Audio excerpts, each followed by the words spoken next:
Okay, everything out here is just grass, so you're not going to hit anything, okay? But we don't want to try and make a bunch of swirly lines through his field, so let's go for that one right over there. So just pull forward, and when the trailer gets even where that pile's at, then stop. So really far. No, the one right up here to your right, you see it? Alright, let's go.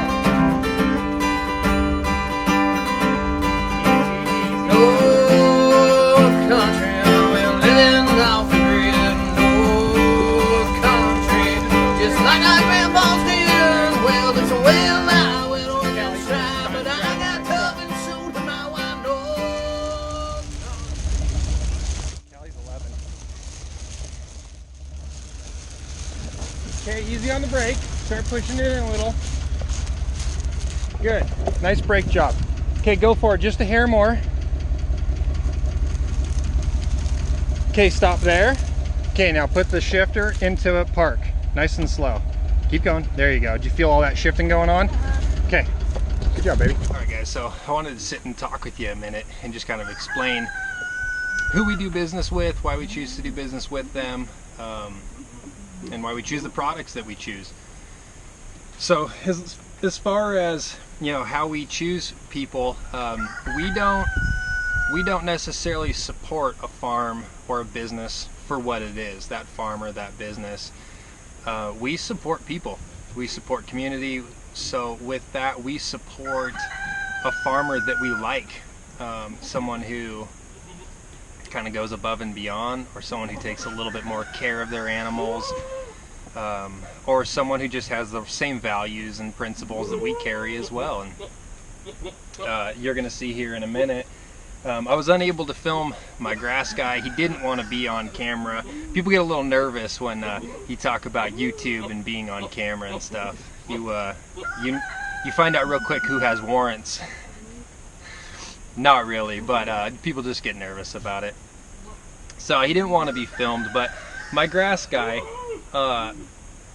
he puts fish byproduct down for his fertilization process. That's what he uses to grow his grass. He doesn't use chemicals. He chooses not to, and part of that, part of that reason is because he doesn't want the animals that he's raising to ingest that kind of stuff. This is an organic, it's an organic product. You know, it's someone going outside of the norm, going outside of the status quo, and trying to deliver, you know, a different product, something that he believes in, and not just trying to make a buck off of it, which I respect.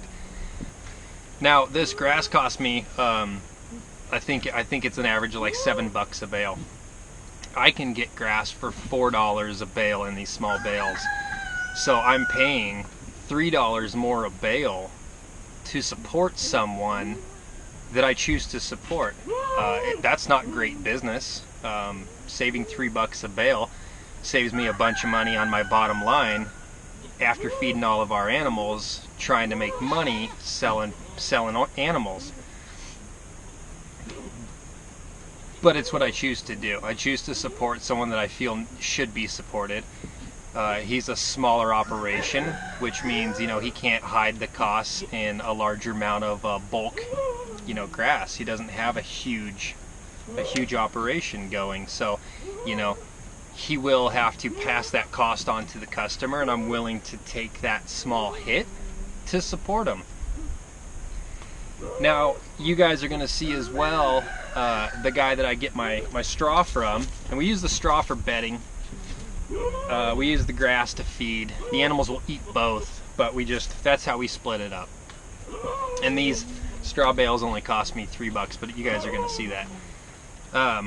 But I choose to go to those guys. For one, they're about the cheapest in town, but I choose to go to them because I respect what they're doing. They're a couple of old boys still doing it. Gotta respect that.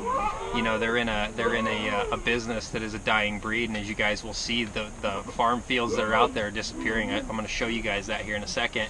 They're disappearing out there. They're being developed, and people like that are still going. You know, they refuse to sell out, and they keep doing what they're doing. And I respect that, so that's why I go back to them every year, and I'm going to go back to them every year, whether they raise their costs a little bit or the cost goes down. It doesn't matter. as long as I support those people, I'm going to continue to support their business. So we just about got all of our grass put up. As you can see, this thing fills up pretty good. It roughly does about 3 tons of grass is what I can get in here, the space for it. Well, 3 tons worth of bales. Obviously those aren't the same weight, but basically the same space is what we can get in here. We'll probably have to go and get another ton of grass at a later point, but we're going to fill this up. Unfortunately, I'm out of pallets. I got all this stuff stacked on pallets underneath to give it a barrier off the ground so it doesn't suck up ground moisture too bad. It still will suck up a little bit, but the pallets really help. So if you guys are new to putting up grass, make sure you put them up on pallets, get them up off the ground, or it will suck that up. So another reason I choose to use my grass guy, you know, going along the lines of he's willing to sort of step out and go against the grain. He's not afraid to go out and do something and produce a product that everyone else is not producing. Shelby and I respect that, and we can relate to that because with the pigs that we choose to raise, that is not the majority pig around here.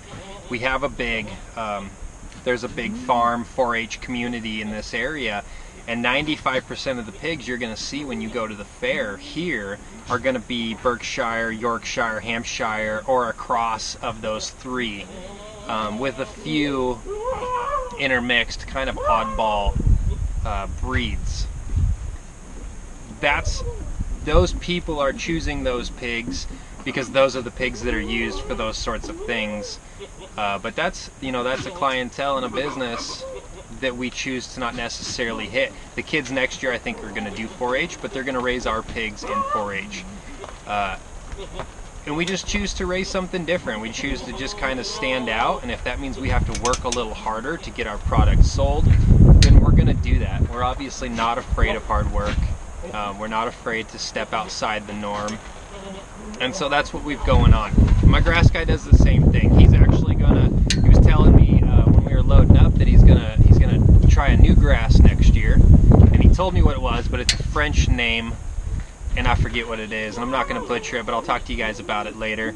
But he's gonna try a new grass, and I guess this grass is very good on the animals and completely reduces them bloating. Which is good. If you have goats, you'll learn that goats will bloat. They kind of have a tendency to do that. Anytime you change up what they're... My buck got out. He's supposed to be in. How'd Wyatt get out? Can you try to see where he went out? I hope he didn't jump the fence.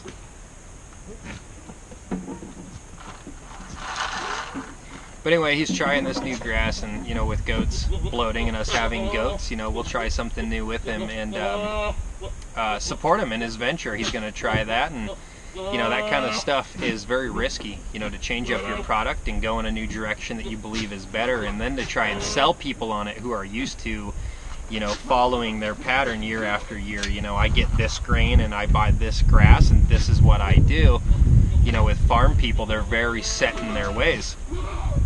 And you'll really see that when you talk to people about their pigs, when you talk to people about their chickens, when you talk to people about goats and cows.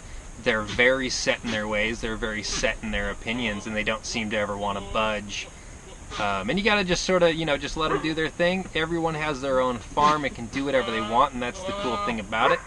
But if you guys are getting into animals, don't believe everything you hear. I've heard people that have raised animals for 40 years say stuff that is contrary to what I've seen, is contrary to what I've read.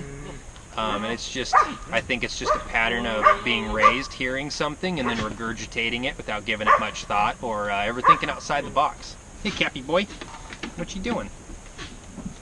What you doing? You get them goats? You getting them goats? Be in the video. Come on, coming up, come on. Up, up, come on. Dixie dog. Dixie's taking it easy today, guys. Looks like she's nursing her wound pretty good. If you didn't hear, Dixie got, she took a pretty good bite by a coyote and has a pretty good wound on her butt. I don't know if you guys can see that, but she's got a pretty good wound on her butt. And we were spraying some disinfectant on there to heal it. Same thing we kind of did with the pigs. And we did that for the first couple days, but we noticed that she didn't like it, for one. And then we kind of got to thinking, you know, if that's something that's bad for her to lick or she doesn't like to, she's not going to be able to nurse her wound. So we've left it alone since. It looks like it's healing. It's got good color to it. I don't know if you guys can see that. It's a wide angle on this camera, but I don't know if you can see her down there. But she's kind of taking care of her own wound, and we're keeping an eye on it. But she's just been kind of hanging out today, sort of nursing it. She looks like she's a little down. You're okay though, huh? You're okay though. Alright guys, so I'm going to show you here in a little bit, taking the kids out and going and getting all this stuff, and then you guys are going to kind of see the operations of, well, you'll see the landscape of where we take you, and I show you guys the landscape of everything being developed around the guy. So, you guys check this out, let me know what you think. Hey guys, welcome back to North Country Off Grid. Today we're heading out to get a little bit of hay. We've got to fill up a truck and a trailer. I think we're just going to get one load for now. We're going to see how much it winds up stacking up, but we're just getting straw. Alright guys, we reached the pavement. Yeah, so these farmers are in an area where everything around them is pretty much developed. They're kind of the last ones to sell out. I believe they're in their late 70s, early 80s, and they're still doing it, which is pretty cool. So I like to buy straw from them. I can't imagine I'll be buying straw from them much longer. They're either going to sell out or they just won't be around to do straw anymore.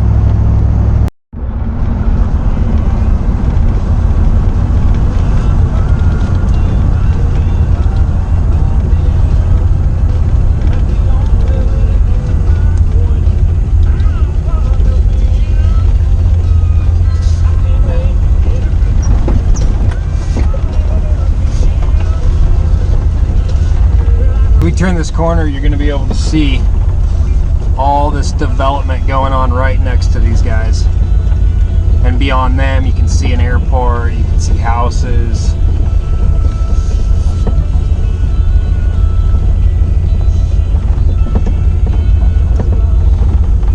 I like this guy's place. Can we turn that music down a little bit?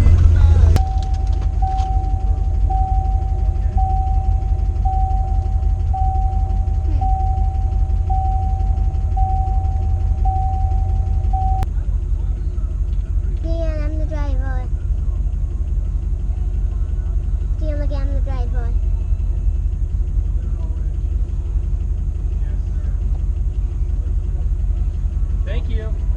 Huh? You hit my brake. What are you driving? Get out of here. Hopefully we can get the directions right of where he told us to go, because he just kind of pointed over there and then said over there and then around that way and go that way and this way and that way.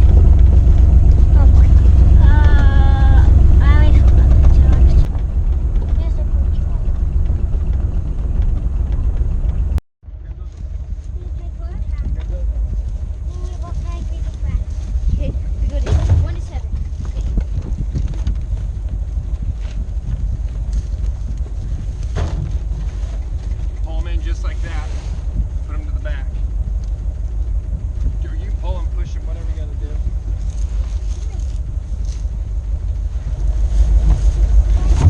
You're just gonna keep stacking it just like it is, okay? 1, 2, 3, 1, 2, 3.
too many.